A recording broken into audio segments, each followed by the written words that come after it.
Hello and welcome to Energy Top Up. It is your weekly psychology and coaching webinar show to get you revved up for the week. This week, we are all heading back to what may be the new normal. And the question we'd like to pose for you today is, what if this time in 2020 was that opportunity to really go back to the drawing board? Not necessarily just adapt or put a plaster over old wounds, but really have that chance to start again. And that is what today's show is going to be. We are going to look at going beyond normal and thriving. We're your hosts and trainers. I'm childhood psychologist Dr. Audrey Tang, and with me is award-winning parent and family coach Sharon Lawton. Hello, and thanks, Audrey. You're absolutely right, because life is not just about surviving. It's about thriving. Yes, we have been surviving through most unprecedented times, but we are living to the full and we are thriving. Now, it really, I never cease to be amazed at how amazing people can be through times of pressure. And remember, diamonds are made through, that sort of pressure underneath the ground. So, although it can feel really hard to thrive when we're directing our energy in negative places, if we are to thrive rather than just survive, we need to redirect stuff. We need to redirect our small negative energies. We need to direct those small arguments or things that we feel that we have little or no influence about. So reflect on all of the previous shows when we've showed you how to feel confident in saying no, help you to reassess your commitment, get more organized, reframe your thinking, all of those other shows. And today is no different. Today, what we're going to be doing is looking at focusing you on freeing up that energy so that you don't need to waste time worrying, focusing on anger and resentments. And it's not about forgiving or just, forgetting, but we're going to help you to work through it in a much more positive way.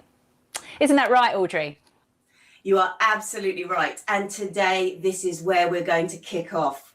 When you are having to survive, it is tough. And resilience, what we've been looking at building all of this time, really means navigating three different dips. The first dip is that crisis dip, and you have to survive that crisis. And that's where we've been going. We've been bringing ourselves together as a community. We might have been changing some of our practices. We may be doing new things, but we are surviving. However, we then have to navigate feeling a little bit exhausted, thinking about, well, where do we start again now? How do we actually get better? Because this crisis will have revealed things that might have gone wrong. So you need to start to rebuild that and make it even stronger than before. But then, once you've done that, you're hit by competition. There's other people out there, there's lots of things to do. But instead of worrying about competition, concentrate on your values, concentrate on your passion, and really direct your energy forward towards thriving. And thriving is exactly what we're going to be looking at. So, for the warm-up, I want to talk about how we can start addressing some of those old habits and rebuilding them in order that we can move forward. There's good reasons why we stick to old habits, even if we can see they're not doing us any favors. And that is because when we are, think about going to a restaurant. If you go to a restaurant and you see somebody else ordering something and you get that food envy and you think, oh, I wish I had what they had. Next time you go to that restaurant, the likelihood is you'll probably stick to what you know.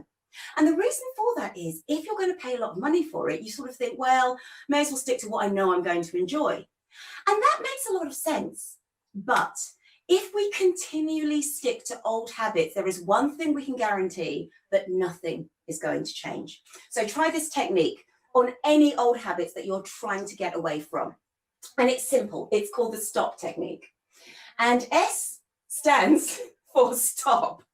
You need to, when you notice you're into a habit, just stop what you're doing. Stop. That's it. Tell your brain to stop. Take a step back. Sometimes it's physical, sometimes it's just mental, but take a step back from what is going on. It might be an argument loop. It might be a skill that you're just trying to do again and again and again in the same way, but take a step back. Take a step back. Observe what is going on. And I know this sounds like a long thing to do, but actually, if you can think about it in terms of it becoming automatic. Practice it, stopping, telling yourself, right, I'm going to think about this. Actually, that's going to take you no time at all. So observe what's going on. And whilst you're observing, think about what you're actually trying to achieve. So if you think about what you're trying to achieve, then you'll be able to do the P, which is proceed. But proceed using a different tactic altogether. And so when you use the stop technique, you recognize the old habit, take a step away from it, think about what you're trying to achieve, and then decide, actually, I'm going to do something different. And it doesn't matter what it is you do, and there's no guarantee it's going to work. But as I said before, if you carry on with the old habit that hasn't worked before, the guarantee there will be it will not work again. So you stop and proceed in a new direction. And on that note, I'm going to pass you back over to Sharon for our first exercise. Thanks so much, Audrey. Now we're talking about change and we're talking about resilience. Now in any change, it brings up difficult feelings. Change can also bring up a sense of loss, and that can bring up difficult feelings. So I wanted to talk about difficult feelings and what we do with them.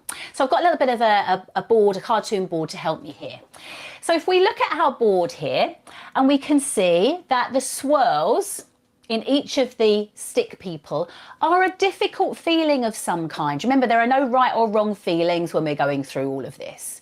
But for us to be resilient in the face of challenge or anything really, we need to recognise those feelings and what we do with them. So let's have a look. This first one here, this little person is packing their feelings away. And what this represents is when we suppress.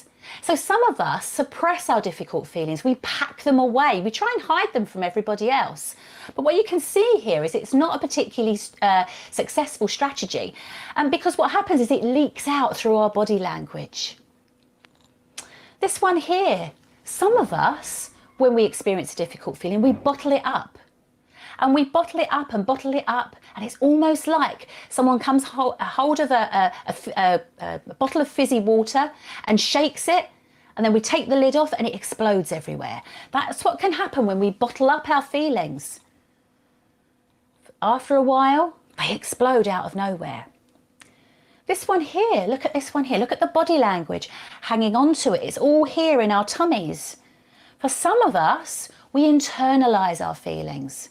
We internalise them, we withdraw, we start going over and over, thinking about them over and over again. 3 really unhelpful ways, but common ways of dealing with difficult feelings. But it continues. Because some people, what we call emotionally dump on other people, what I call hoovers or drains. They don't take responsibility for what's going on for them and they blame everybody else. It's everybody else's fault. It's your fault. It's the government's fault. It's the shop's fault. It's my next door neighbour's fault. It's everybody's fault but their own. There's no responsibility and no accountability. But look at the person that's been dumped on. Look at their body language. Whoa, this is too big for me. I don't want it. I don't know how to deal with it. Neither party feels it's a useful interaction. And then finally, what we often see with difficult feelings is that they act out in an angry and an aggressive way or a verbally aggressive way. So these 5 are very common but unhealthy ways of dealing with difficult feelings. If we're going to be resilient, if we're going to be emotionally healthy, we really need to examine the way that we're dealing with difficult feelings. Now, during our time together, working together, we've really been trying to show you some different ways to be more resilient, using lots of different coaching and psychology tips. And so we've looked at reframing. We've looked at stepping back and looking at the bigger picture. We've also, and we're going to look at today, looking at support networks, talking to people, not dumping, reaching out to experts that can help you. But the one I'm really interested in at the moment is this one here. It's about letting it go. Now, some would say that is the hardest one, but it's a really important one. Because when we have pent-up anxieties, when we are worried about what we've lost or moving forward, And we hang on to stuff. It's like hanging on to a red hot coal and hoping it's going to burn somebody else. It doesn't work. Sometimes we'll never get the answer that we want. We'll never get the resolution that we feel that we deserve. But to build our resilience, to build our emotional intelligence and our well-being, we need to let it go. And that's not about giving somebody sort of a get out of jail free card. That's not about letting them off the hook. We have to reframe that thinking. This is about giving yourself permission to move forward, to move on with your life so that you can be emotionally healthy and not end up back up here. So I'd really ask you to reflect on the first step to change is self-awareness. We can't change anything until we're aware. So I'd really love you over the coming days and weeks to reflect on how you deal with difficult feelings and see if you can use one of the 3 options below. Back to you, Audrey. Thank you so much, Sharon. What Sharon is talking about is really important because there are a lot of reasons why we cannot move forward. We actually hold ourselves back from doing so. And this is something that's known as the sunk cost bias. The way the sunk cost bias works is we believe we have invested so much in that whatever situation, that job, that relationship, that we can't get out now, because imagine all of those costs, all of those expenses that have just sunk with our investment. But of course, if we don't change, how much more are you going to put in and keep putting in before a change is enforced upon you? That is the thing that keeps us in that difficult place, the fear of that sunk cost. So what can we do about it? Well, if you think about that difficult place as here, that bottom step, feeling in that horrible area, feeling maybe in a situation which you don't like, but know that there might be something better, but maybe you're a little bit afraid. And besides, you've put so much into it, why leave now just in case it gets better? As I said before, one thing that's most likely to happen is if it's gone that way for a very long time, unless something changes, nothing else is going to change magically for you. So the next step is, of course, that climb into the hard place. That's the next step up. And I say it's a hard place because change is not easy. Remember that restaurant meal? What if I don't like it? Maybe you won't. Maybe it's going to be really unpleasant for a while. If you rip a Band-Aid off to allow a wound to heal in the fresh air, it's painful for a while. That's why you need your support network. You need these resilient skills. You need people around you to help you, to advise you, to be there for you. So that's the hard place, and you need to climb into it. But the opportunity for happiness, the opportunity to thrive, is just one step above it. But if you do not go to the hard place, you are always 2 steps away from happiness. If you actually go there, as difficult as it is, but if you know that you will be okay because you've got good people around you, you've got that inner strength to be able to cope, you've now taken 1 step closer to the opportunity to be happy, the opportunity to thrive. And on that, it is back to Sharon for exercise number 2.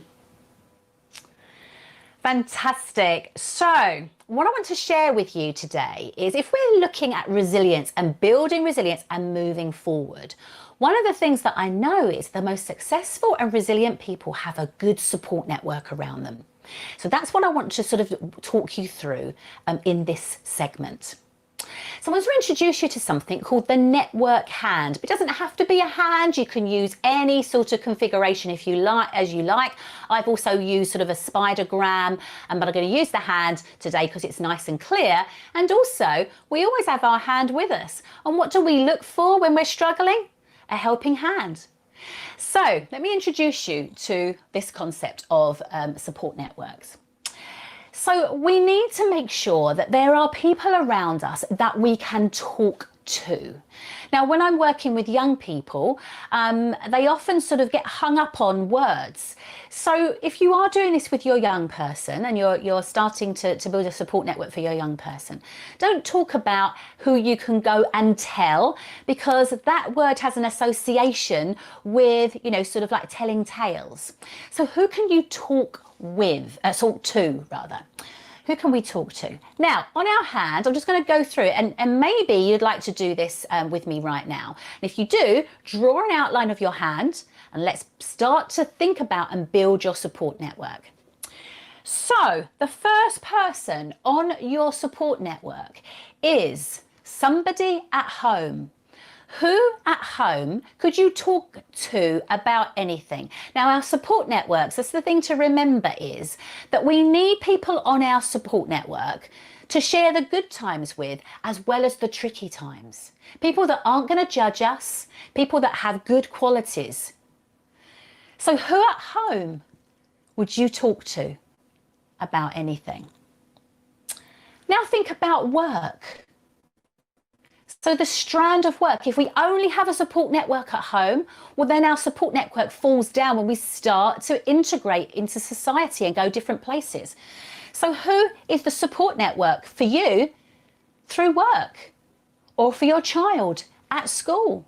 And it may well be, when it comes to work and school, that you need more than one, because if that person's off sick, again, your support network has crashed. So think about maybe 2 people that you might be able to talk to about stuff. And this is not just a chat over coffee. These are real sort of meaty things that you feel that you can talk about. Then we might have a support network, a strand, that is all about extended family member or a friend. So it may be that we need to think about hobbies and other areas of our lives. For our children, it might be sports coaches or the brownie pack leader. But for ourselves, it may be somebody at our yoga class or at our drawing class or photography class, when we start to engage in these parts of our lives again. So who would it be on that strand? Do you have a best friend, a trusted friend that you can tell anything to, without judgment, without fear, and that actually would tell you the honest truth? They need to be on your network as well.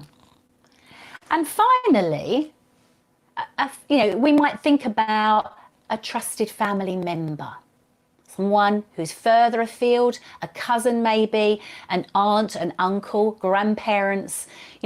Start thinking really, really wide. So who do you have that you can start to put on your support network, so that you've got lots of different strands? Think about it as a safety net. These strands are going to catch you when you fall. But we don't just have people to talk to, we also need to think about who we talk with. Now, the things that we talk with are not necessarily people that can give us advice. It is just an offloading. So that might be your diary or your journal, or some people offer it in prayer. But that's how we talk with. And we might ask the questions, whom could I talk to? For a child, it might be a teddy bear or a pet. They talk to their cuddly animals and pets too. And then also, sort of starting to draw a conclusion to this, is we also have our up the sleeve. Now, up the sleeve are our emergency numbers. And they may well be helplines. They may well be the Samaritans. It may be, sort of 999, bullying lines, any type of support line, child line maybe. And so have a think about what your numbers up your sleeve for emergencies would be. And when you're creating your support network, think about what qualities do I look for in a person to be able to talk to them? Is it good listening skills? Is it, being non-judgmental? What qualities are you looking for them? Also, how do you know? How do you know this is the right person for your network? Is it about previous experience? Is it about recommendation that you've heard? Reputation? How are we going to contact them?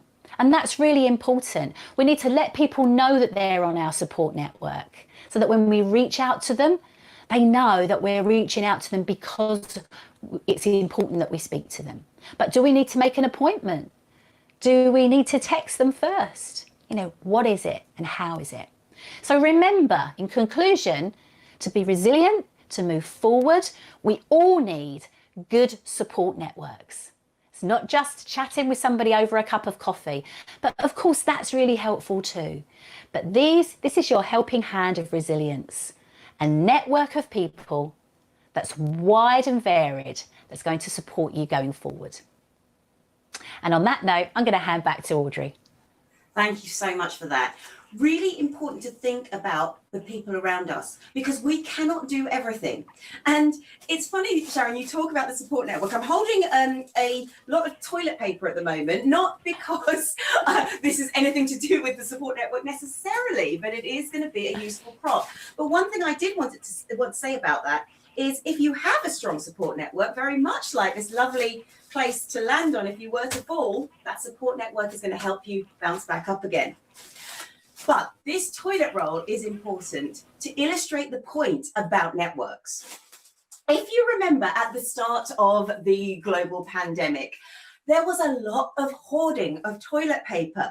People went out and they bought tons and tons of it, and no one's really sure why. It was probably some kind of feeling of a sense of control. That's one thing I can actually do, because you're not really necessarily going to kill any virus with your toilet paper. But this is what was happening, and everybody said, oh, this is going on because shops aren't supplying everything enough and people are panicking, and that's why there's a shortage of toilet paper. Well, that was half the truth. The problem was, over the last months, years, even the last decade, our behaviours had changed. And the shops were changing in order to compensate for that. So instead of most of us doing the monthly shop or even the weekly shop, we've become much more of a consumer society. So if we needed something, we just pop down to the shop, which means that most shops were supplying to meet that particular demand. They weren't prepared for people to come in and buy on bulk for a whole month or for 2 months. And it was actually the supply chains that also caused the problems for the shops. What was clear was the smaller shops with a different supply chain, with a stronger network, they were the ones who were able to get supplies. So that's the one thing to really think about.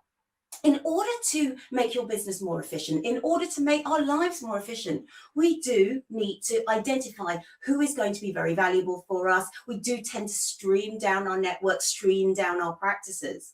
But if we stream down too much, if we lean too much, to use that business term, if we cut off too much of the fat, there is not enough give. And when there's not enough give, there is no better time to start relying on a good support network. And so to illustrate that in the context of business, I do want you to think about the hand analogy that Sharon was using, which is a lovely metaphor, into the pillars of resilience for your future success. I want you to think about where your future is going to be, not necessarily in the next month, but where is it going to be in the next year? And start preparing for that.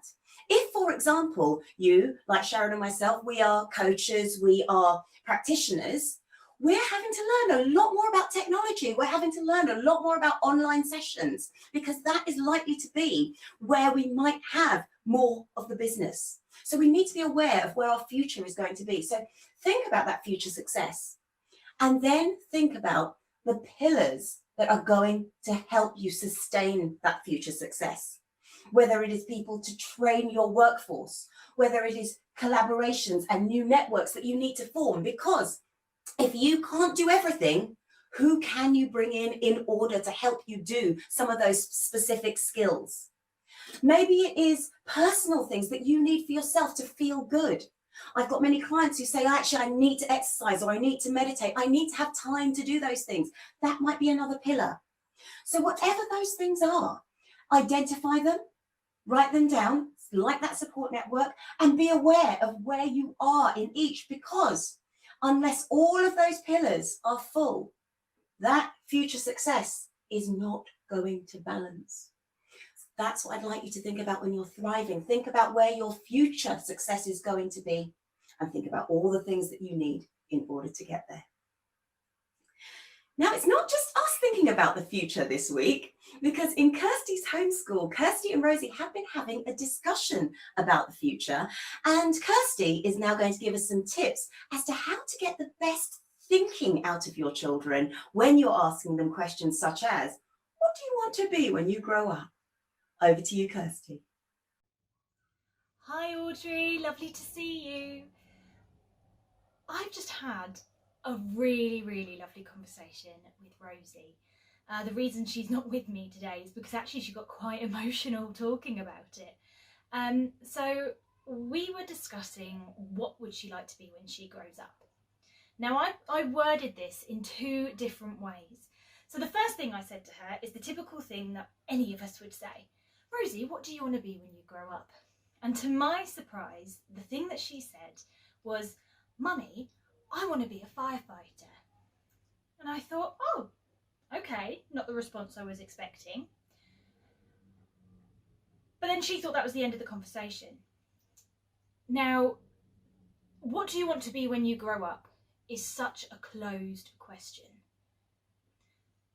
So to open this up, I then said to her, Rosie, why do you want to be a firefighter?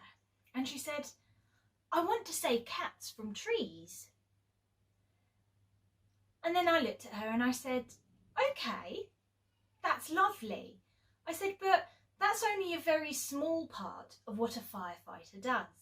I said, what is it about saving cats from trees? Is it that inspires you? And she said to me, Mummy, I love cats and I want to look after cats. And I thought, right, okay, so this is the length that we're going to. So now we're getting more detail out of her. So we've gone from a very closed question to then open it up and now really find out what it is, what her passion is. And she says to me, I just want to look after the cats. And I said, oh, okay. So what other ways could we do to look after cats? And she thought. And I said, if you think about all the cats that don't have homes, and this is where she started to get really upset.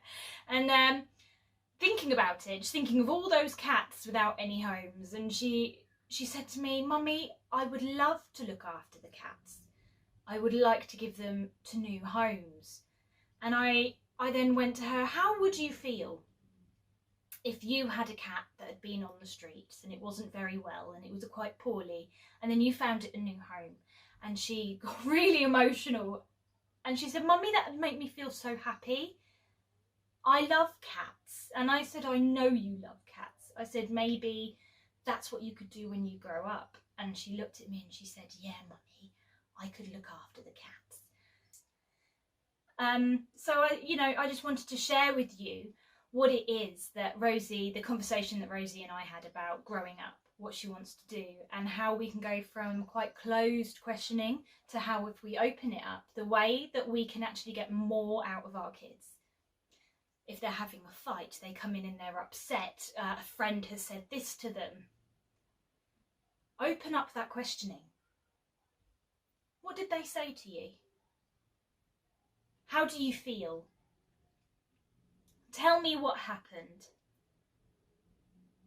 Let them answer. It can be a roundabout way. They may go on telling you 3 different stories all in the one go, but listening to them, really listening and giving them the chance to try and put it into their own words. Open up those questions and help them to put it together. So I just wanted to share that with you today, just about Rosie and her love of cats. And you never know, one day she might have her own cat sanctuary. Who knows? But I hope you enjoyed this, and I will see you all again very soon. Bye. Thank you so much, Kirsty. It's very important to remember, ask children open questions too. Get into that practice right from the start. But now we have come to the end of the show. That's all we've got time for. So I'm going to pass you straight back to Sharon's coaching toolkit in order to give you top tips. Okay, so welcome to my coaching toolkit for this week. Now, this week it's all about tips to grow. Now, all of us view the world through our own personal lens, and our lens is coloured through a whole range of things that we're not actually going to be looking at right now. But when I'm working with clients on resilience, what I do is I share with them my resilience triangle. Now, we're not going to go through the whole triangle. We're going to look at one particular side, but here is my resilience triangle. And the area that I want us just to look at initially is what we focus on, the images of ourselves, what we are physically looking at, how we see ourselves in our situation. That affects our emotional state of resilience. So what I'm going to ask you to think about in this part is, you become who you surround yourself with.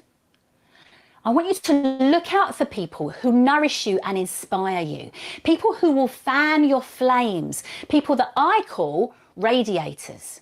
And I've mentioned them before. Radiators radiate energy and positivity. It's good to be around them. They champion you. They want you to be successful. Keep away from those negative people and negative commentary. If you only see competition and envy, well, you're going to notice more of that. So my top tips for growth are, number one, pay attention to what you're focusing on. Look at your last 5 WhatsApp and text messages. Who are they from? What was the content? Are they from people radiating energy and positivity? People who are fanning your flames? Tip number 2. What social media accounts do you follow? Do they inspire you to be the best version of yourself? Do you feel awkward? Do you get those feelings when you look at some of the posts? Follow accounts that radiate and inspire you. Tip number 3. Who are the people who champion you and support you in your life? Write down their names right now. The people that you spend time with will influence the person you become and will influence how you move forward in the world and take action. So enjoy the journey, enjoy the growth, step out of your comfort zone a little bit and continue to grow. Back to you, Audrey. That's all for me this week. Thank you, Sharon. And that is the end of the show. And so before we pass you over onto Reverend Mandy Marriott, who this week is going to talk about when you stand firm and do what you think is right, first of all, they may laugh at you, but secondly, they may ask you how it's done. She's going to be talking about change. From Sharon and myself this week, we want you to think about not just living, but growing and thriving. Have a good week. Bye for now. Bye. Hello again. Today, I would like you to think about what motivates you. Is there a person who inspires you? Even if you've had a setback, what is it that gets you back on the road again? I wonder if you remember the film Chariots of Fire, which was released way back in 1981. Part of the story of that film was about Eric Liddell, who became an Olympic champion athlete before becoming a missionary in China. Eric felt that his gift on the track was a gift from God. "When I run, I feel God's pleasure," he said. Now, Eric was born in China to missionary parents on January the 16th, 1902. In his early years, the Liddell family moved from China to Scotland and then London. It was when Eric was at school, it became apparent at how good he was at athletics. At 16, his time of 10.2 seconds broke his school record for the 100-yard race. He loved sports and often played rugby and cricket. He was very good, but always remained a very humble man. When he was 22, he tried out for the Olympics and made it onto the British Olympic team for the Paris Olympics in 1924. But you know, when Eric heard that the first Olympic 100-metre race was to be run on a Sunday, he boldly said, "No, I am not running." Because as a Christian, Eric firmly believed that Sunday was special. And he'd never run on a Sunday before, so instead of being on the track on that particular Sunday, Eric was in church. Well, his country called him a traitor, and it seemed like the world had turned its back on him. But Eric firmly held on to his beliefs, even when the Prince of Wales begged him to change his mind. But Eric's resolution was so strong that he turned down the prince's pleadings as well as his country's. Although it seemed that Eric had let his country down, he showed what he could do in another race on the following day, the 400-metre race. Now, amazingly, Eric beat the runner-up by an amazing 15 metres. He won the Olympic gold, and he won the record for the race. No one could believe it. He'd won gold in a race he hadn't even trained for. He was now an Olympic champion. Now, the day of that 400-metre race, a man came onto the track and slipped a piece of paper into Eric's hand. Now, on that paper was written a verse from the Bible, from 1 Samuel chapter 2, verse 30. The words written were, "Those who honour me, I will honour." Well, Eric ran that race with the piece of paper in his hand. He was so encouraged by the words on it. If you carried a piece of paper throughout your life, what would the words say?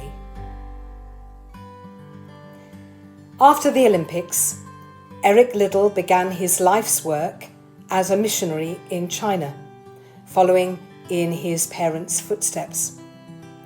He served in North China from 1925 until his death in 1945. When the Japanese invaded China, life became very precarious for Westerners, especially those like Eric Liddell, who were working in Japanese-held territory.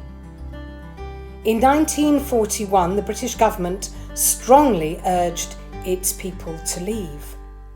Sending his wife and 3 daughters to safety, Eric Liddell decided to stay. Imprisoned in a Japanese internment camp in 1943, Eric developed a brain tumour, and under those particular harsh conditions, effective treatment was impossible. In spite of tremendous pain, Eric maintained his faith, his courage, and his kindness towards others. He died shortly after his 43rd birthday in January 1945. For Eric Liddell, it was his faith that kept him going. Who or what inspires you to keep going, to have another go, to embrace the moment? Don't be left wondering what if the next chapter of your story is just beginning? Bye for now.